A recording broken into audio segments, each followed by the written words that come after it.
Kelith stood at the edge of the great stone circle, her silver eyes scanning the faces of her tribe's elders. Her heart pounded in her chest, each beat a reminder of the terrible moment she was about to face.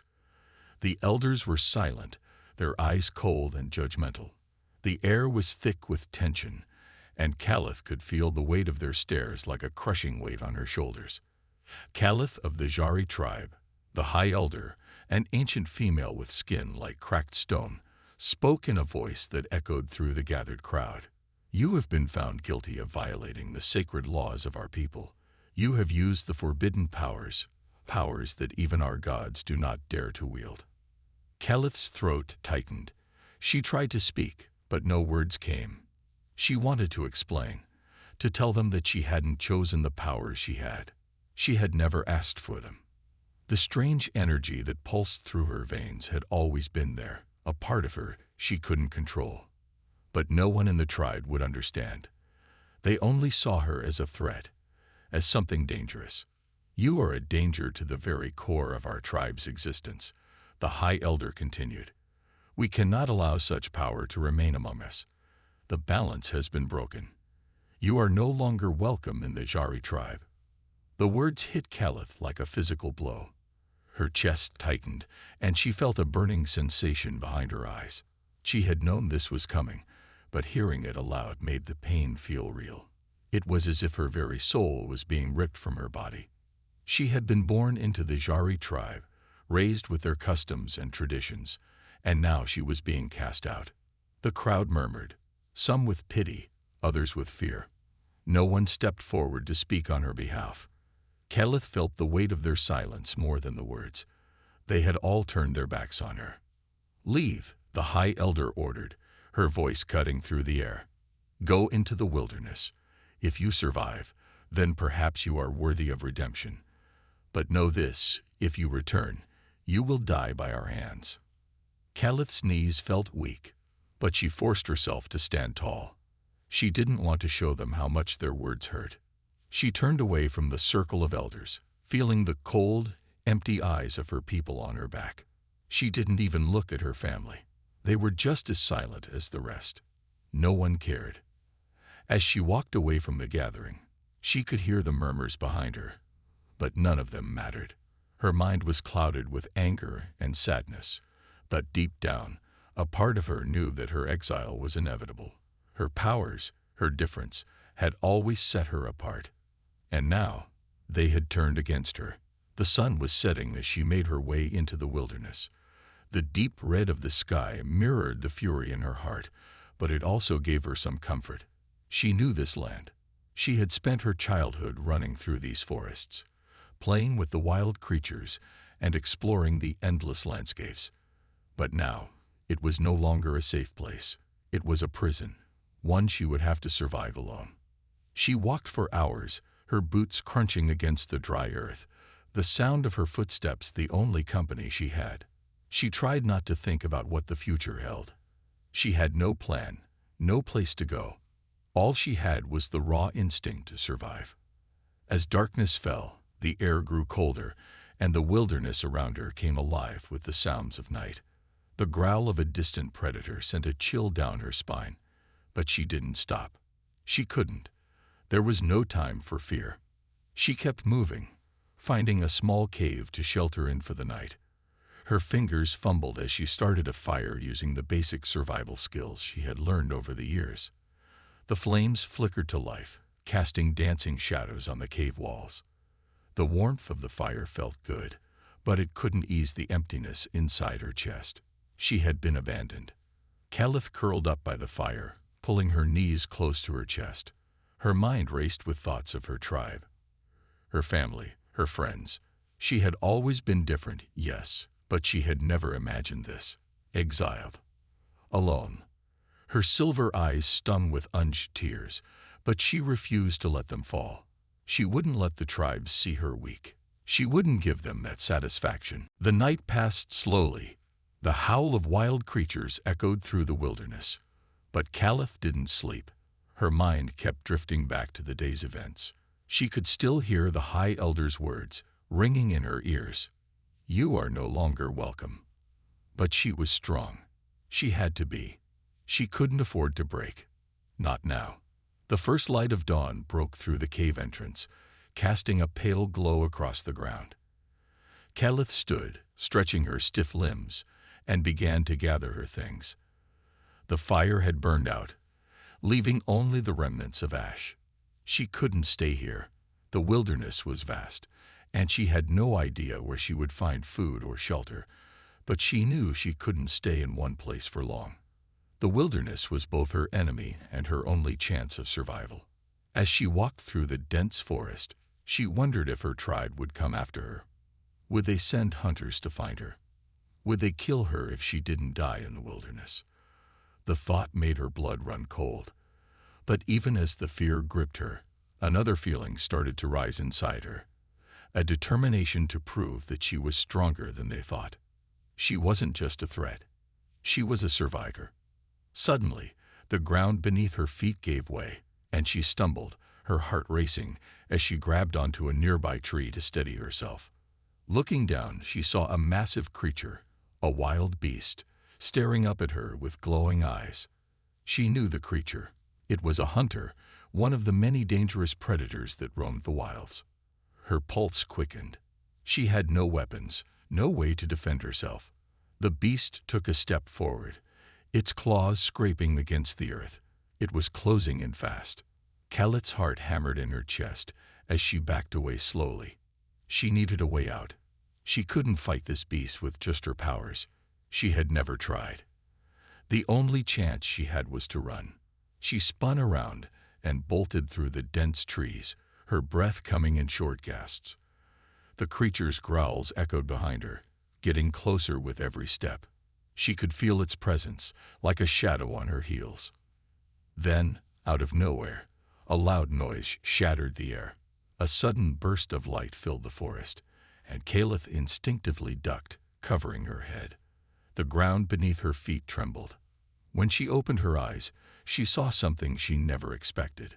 A human figure, standing tall and confident. The human's weapon was still smoking from the blast, and the beast lay motionless on the ground, dead. The human walked toward her, his expression unreadable. His clothes were simple but rugged, and he held a weapon she didn't recognize. "Are you all right?" the human asked, his voice calm yet filled with authority. Calith blinked in surprise, her pulse still racing from the chase. She had been saved by a human. Her heart slammed in her chest, but she couldn't help the words that escaped her lips. "Who are you?" The human tilted his head slightly, a hint of curiosity in his eyes. "Name's Ethan, and you're lucky I showed up when I did." Calith said nothing for a moment. She stared at him, trying to process what had just happened. She had been abandoned by her people, thrown out into a dangerous world. And now, this human, a stranger, had just saved her life. Could he be trusted, or was he just another threat waiting to take advantage of her situation? But in that moment, with the wild beast defeated and the air still thick with tension, Calith felt something she hadn't felt in a long time. Hope. Maybe, just maybe, this human could be the ally she needed. Calith stood frozen, staring at the human who had just saved her life. Her mind raced, trying to process the events that had unfolded so quickly. One moment, she was running for her life from the terrifying beast, and the next, she was staring at a stranger, a human, standing confidently in front of her. Calith swallowed hard, still trying to make sense of everything. She had never seen a human before, let alone one who could wield such powerful technology. Her people, the Jari tribe, had always avoided humans, thinking them weak and primitive. But this human was different. He was strong, quick, and efficient. The kind of person you wouldn't want to cross. I'm fine," Calith said, her voice shaky. She took a step back, still cautious. "But why did you help me?" Ethan raised an eyebrow at her question. "Why wouldn't I help you? I saw you in trouble and did what anyone would do." Calith stared at him, disbelief in her eyes. Humans weren't supposed to be like this. They were supposed to be weak, simple creatures who relied on brute force rather than technology. But this man, this human, was nothing like what she had been taught. "You're not afraid of me?" Caliph asked, her voice soft. She was used to fear. It was a part of who she was now. Her powers made others fearful, and that fear had led to her exile. Ethan seemed to consider her question for a moment. He looked her up and down, his gaze lingering on her silver eyes and the faint glow that surrounded her skin. Despite the strangeness of her appearance, he didn't flinch or back away. "No," he said simply. "I don't think I have any reason to be afraid. You saved me too, you know." Caliph blinked, surprised by his answer. "Saved you? I don't understand." Ethan chuckled softly. "Back there, when I first saw you running, I thought the beast was going to catch up to you. But then I saw you fight it off. You didn't run. You didn't hesitate. That's not something most people would do." Caliph's chest tightened at his words. Was he complimenting her? She had always been different, always seen as an outcast, even before her exile. But this human, this stranger, seemed to admire her strength, not fear it. I didn't have much of a choice," she said, looking away. The pain of being abandoned by her people still stung, and she didn't want to let it show. "I'm just trying to survive." Ethan nodded in understanding.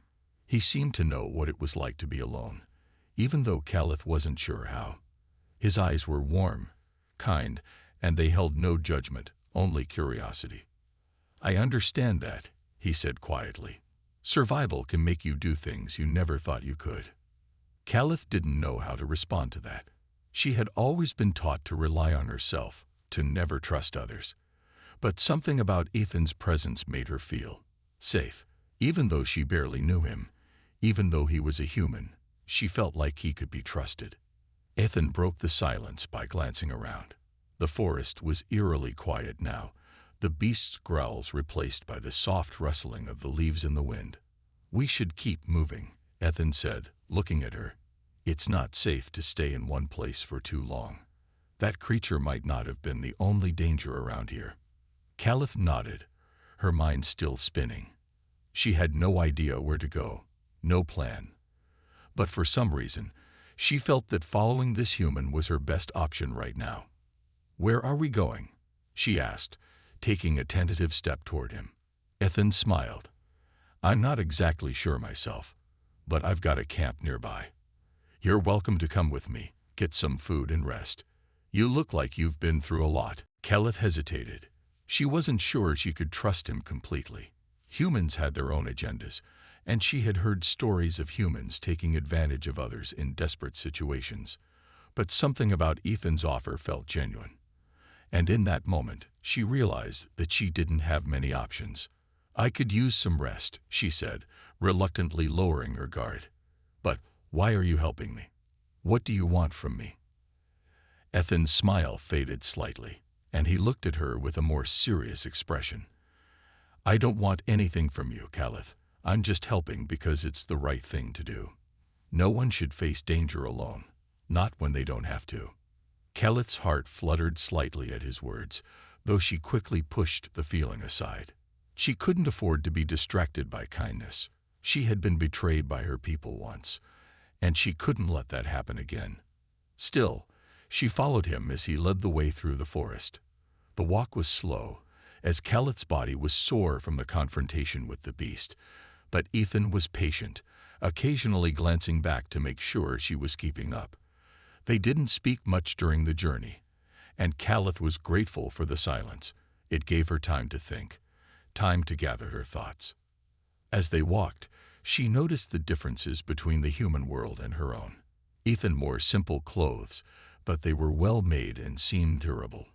He carried a pack with him, a strange piece of technology that Caliph didn't recognize. She wondered what kind of life he lived, what kind of person he was. Eventually, they reached a small clearing where a campfire was already burning. The flickering flames cast a warm glow on a few simple tents and some equipment that Caliph didn't understand. Ethan moved toward one of the tents and motioned for her to sit on a log near the fire. "Make yourself comfortable," he said. "I'll get us something to eat." Caliph sat down cautiously, her eyes scanning the camp. She could tell that Ethan had been here for a while, alone. There was a sense of isolation in the camp, a feeling of being far from any civilization. Ethan returned shortly with some food. Strange, dried rations that smelled unlike anything Caliph had ever encountered. Still, she was hungry, and the thought of a warm meal was too tempting to refuse. She took the food from him, not bothering to ask what it was. She was too tired to care. They ate in silence for a while, the crackling of the fire filling the quiet space between them. Caliph was surprised at how easy it was to be with him. There was no pressure, no awkwardness. She felt like she could just exist without fear. After a while, Ethan spoke again, his voice thoughtful. "I know this must be hard for you. Being cast out by your tribe, not knowing who to trust or where to go next." Caliph's eyes flicked to him, surprised by his insight. She had never talked about her exile with anyone before, not even her family. But with Ethan, it felt different. He seemed to understand, as if he knew exactly what it felt like to be lost. "It is hard," she said quietly, her voice barely above a whisper. "But I'll survive. I have to." Ethan nodded, his eyes softening. "I don't doubt that. But if you ever need someone to talk to, I'm here. You don't have to do this alone." Caliph felt something stir inside her at his words. For the first time in a long while, she felt like someone truly cared, like someone saw her for who she really was, not just as a powerful outcast, but as a person. But she couldn't let herself get attached. She couldn't afford to rely on anyone again. "Thank you," she said, her voice steady, though her heart was conflicted. "But I don't know if I can trust anyone right now. I've been betrayed before." Ethan didn't say anything. He simply nodded, understanding the weight of her words. The silence between them stretched on, but it wasn't uncomfortable. It was the kind of silence that only two people who truly understood each other could share. As the fire crackled in the background, Caliph realized that she had found an unexpected ally in Ethan, and though she couldn't yet trust him fully, she knew one thing for certain: she wasn't alone anymore. The next morning, Caliph woke up to the sounds of the forest. Birds chirped, and the wind rustled through the trees, creating a soothing melody that made her feel strangely calm. She hadn't expected to sleep so well, but the warmth of the fire and the safety she felt in Ethan's camp had lulled her into a peaceful rest. It was a feeling she hadn't experienced in a long time. Heart rate elevated but stable, someone reported from the medical station. Blood pressure within acceptable range. The Alpha Rakari made a low growling sound, its armor plates fully extended in a dominance display. This was the crucial moment. Every previous attempt at contact had failed here, usually ending in violence. But Choi had studied hundreds of hours of footage. He understood what the Rakari was actually saying with its display. Slowly, deliberately, he lowered himself into a traditional submission pose, keeping his head down and exposing his neck. The observation room was dead silent. The Alpha Rakari approached Choi, its powerful body coiled and ready to strike. It circled him once, twice, examining him from every angle. Then, to everyone's amazement, its armor plates slowly relaxed. "It's accepting his submission," Song Mai whispered excitedly. "Look at the plate patterns. That's the acceptance display we documented." The next part of the protocol was even riskier. Still moving slowly, Choi began to straighten up. He kept his movements smooth and deliberate, transitioning from complete submission to a more neutral stance. The Rakari watched intently but didn't attack. Then Choi did something that made several observers gasp. He raised his head and squared his shoulders, displaying dominant body language. It wasn't a full challenge, but rather a demonstration of rising status within the pack hierarchy. The Alpha Rakari's reaction was immediate. Its plates shifted rapidly, creating complex patterns across its body.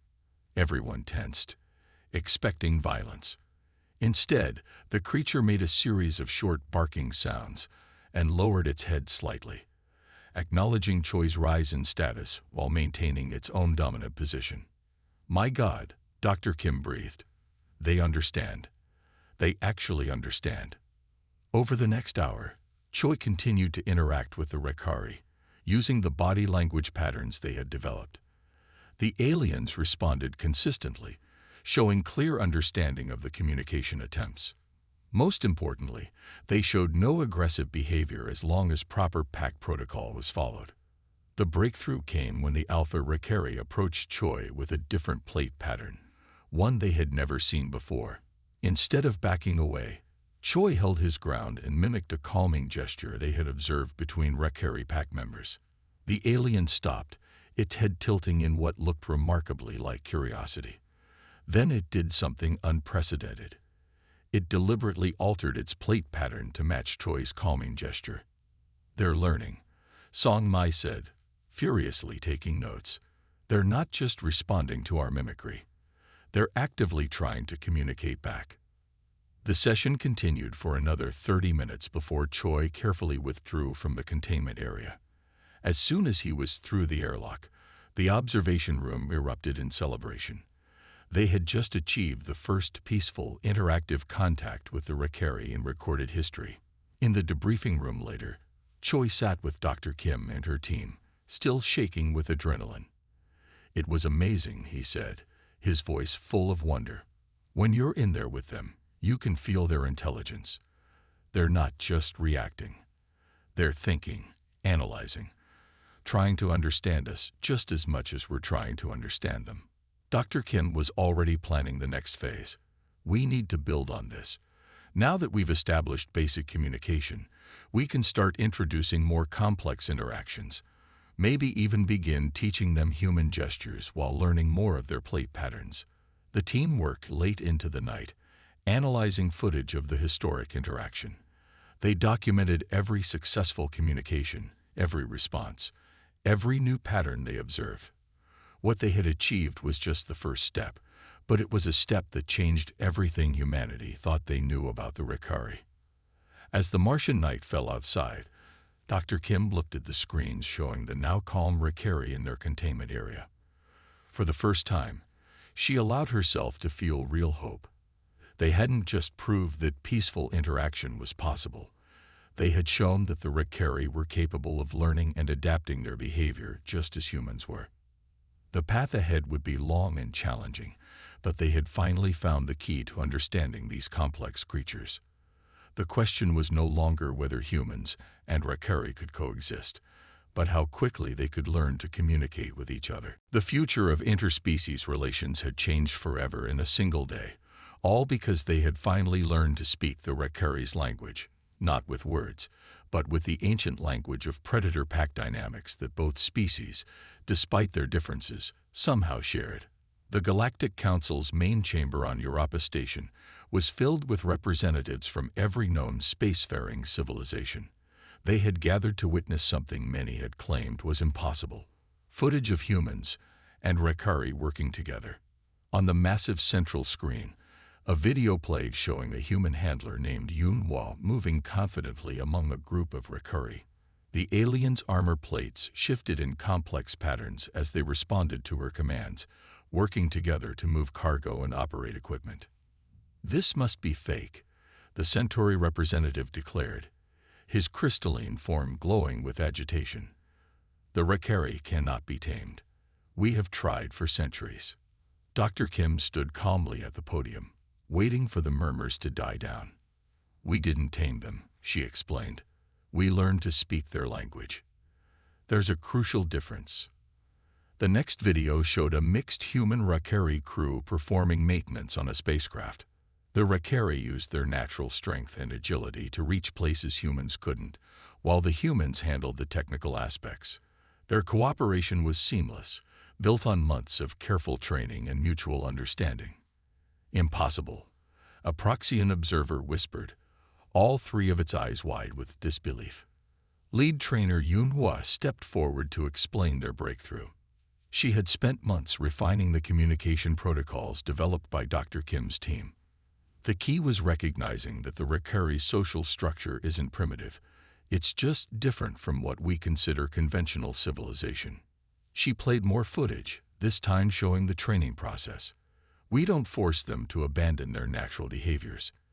Instead, we work within their existing social framework. Each mixed crew functions like a pack, with clear hierarchy and established roles. The evidence was hard to dismiss. Station after station reported successful integration of Rakari workers. Accident rates dropped to nearly zero when Rakari crews were properly trained and integrated. Their natural abilities made them invaluable for dangerous space work, while their pack mentality meant absolute loyalty to their human packmates. But how do you prevent attacks? The Proxian representative demanded. They are predators by nature. Yunhua smiled. Exactly. They are predators, and like all pack predators, they are fiercely protective of their own. Once a human is accepted as part of their pack, the Rakari will defend them with their lives. To demonstrate, she showed an incident from a mining operation where a human worker was nearly crushed by falling equipment. 2 Rakari crew members had instantly moved to save him, using their armored bodies as shields. The news spread across the galaxy like wildfire. Trade ships began requesting Rakari crew members. Space stations that had once forbidden Rakari ships to dock now had special facilities for mixed species crews. The impossible had become routine. Not everyone was happy about the change. Some species felt threatened by humanity's unique ability to work with the Rakari. Others worried that the predatory species was being exploited, but the Rakari themselves seemed to thrive in their new roles. Dr. Kim's team documented everything. They observed how Rakari social structures adapted to include humans, how their communication patterns evolved to incorporate human gestures while retaining their own unique expressions. Most fascinating was how young Rakari began instinctively mimicking human behaviors, just as human children in the mixed communities began understanding Rakari plate patterns. They're not just tolerating us, Dr. Kim explained during a research presentation. They're genuinely integrating us into their society, just as we're integrating them into ours. It's a true cultural exchange. The biggest surprise came when a Rakari pack requested to join a deep space exploration mission. Their natural abilities and instincts proved invaluable in unknown territory. They could sense dangers that human instruments missed, and their protective nature meant additional security for the human crew. Yunhua continued developing new training protocols. She discovered that each Rakari pack had slightly different patterns and behaviors, like different dialects of the same language. She created a comprehensive database of these variations, helping new handlers understand the subtle nuances of Rakari communication. Watch their juvenile members, she would tell new trainers. They're the most adaptive, the most eager to learn new patterns. They're our bridge to the future. The success of the program led to unexpected developments. Other species began requesting human assistance in dealing with difficult alien races. Humanity's unique history with predator domestication had given them insights that other civilizations lacked. One evening, as Dr. Kim watched a group of human children playing with young Rakari in a station park, she realized how far they had come. The children showed no fear, understanding instinctively how to interact with their alien companions. The Rakari juveniles had adapted their play behavior to avoid hurting their softer human packmates. We've created something entirely new, she told Yunhua, who stood beside her. Not just cooperation between species, but true understanding. Yun nodded, watching as a young Rakari carefully helped a human child climb a play structure. They protect their own, she said simply. And now, we're their own. The galaxy had to accept a new reality. Humanity had not conquered or tamed the fearsome Rakari. Instead, they had done something far more remarkable. They had reminded both species of ancient truths about cooperation, trust, and the unexpected ways different beings could form bonds of loyalty and understanding. As night fell on the station, the mixed crews of humans and Rakari continued their work, their cooperation so natural now that few remembered a time when it had seemed impossible. The savage species that had once terrorized the galaxy had found their place, not through force or diplomacy, but through the simple, profound act of being understood. The alarms at Mars Station Alpha blared through the quiet Martian night. Captain Han Sung raced to the command center, his heart pounding. The Meridian Consortium ships had appeared without warning, their dark hulls barely visible against the starlit sky. "Status report," he barked, sliding into his command chair. His second-in-command, a massive Ricari named Kex, as humans pronounced it, stood beside him, armor plates shifting in patterns of alert and aggression. 3 Consortium warships, Officer Li Ju reported, her fingers flying across the control panel. "They're deploying dropships. Multiple boarding pods detected." Han shared a quick look with Kex. They had trained for this, but training was different from reality. The Meridian Consortium was notorious for their biological weapons and their attempts to weaponize other species. Now they had come for the Ricari. "Sound general quarters," Han ordered. "All integrated teams to defensive positions. Kex, signal your packs." The Ricari commander let out a series of sharp barks, his armor plates displaying command patterns. Throughout the station, other Ricari responded, their own plates shifting to acknowledge the orders. The first explosions rocked the station's outer walls. The Consortium forces were trying to breach multiple points simultaneously. They had expected to find a research station defended by standard security forces.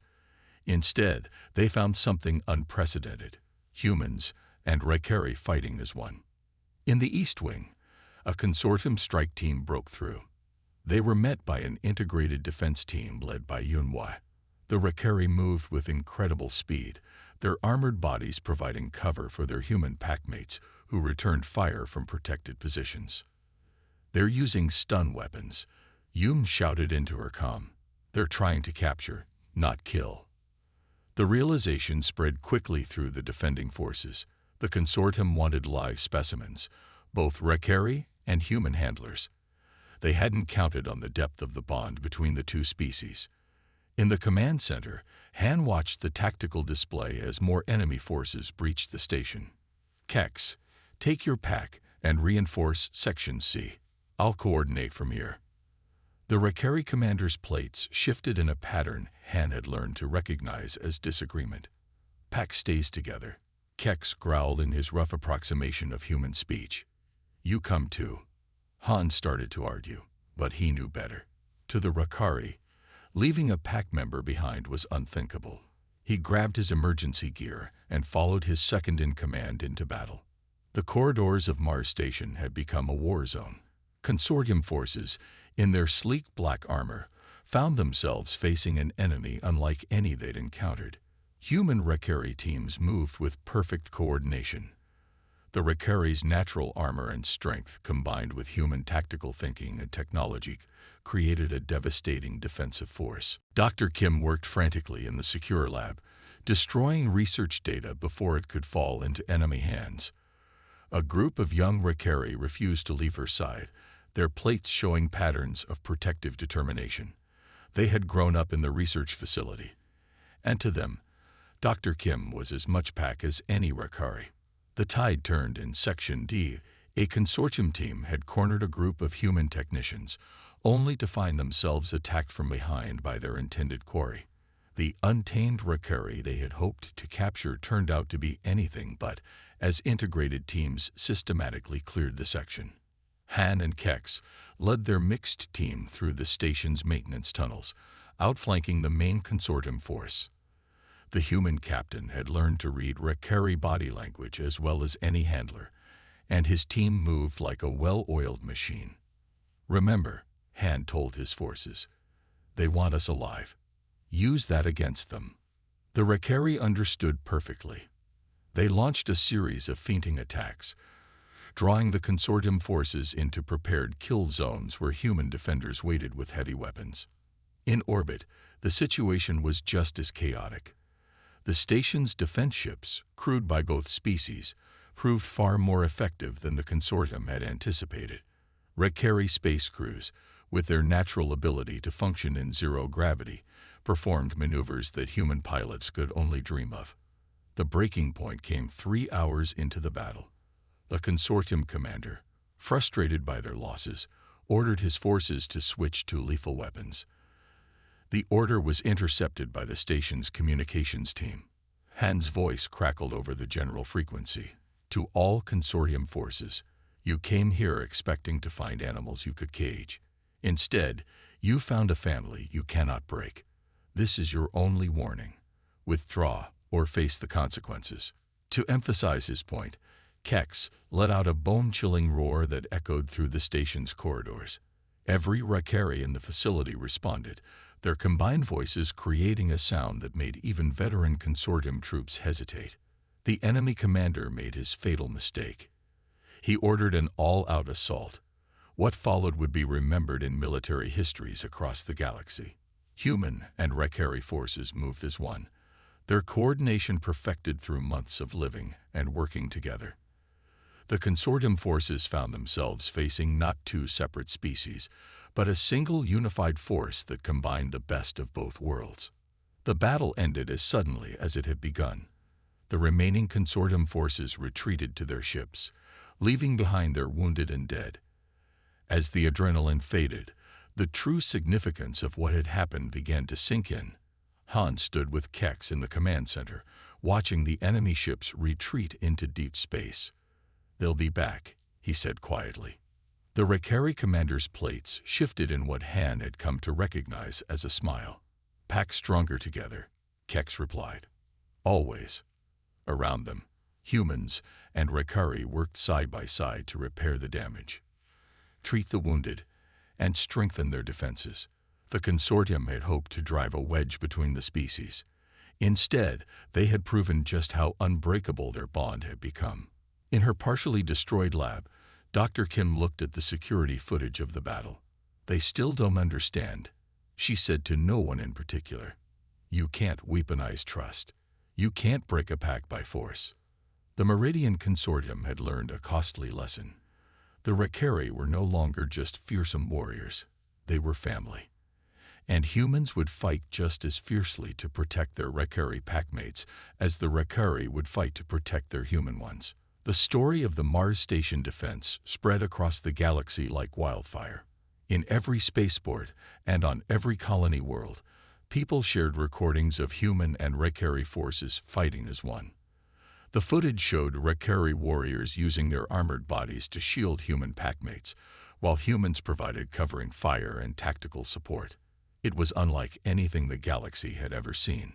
Dr. Kim's research facility became a pilgrimage site for xenobiologists and diplomatic teams from dozens of species.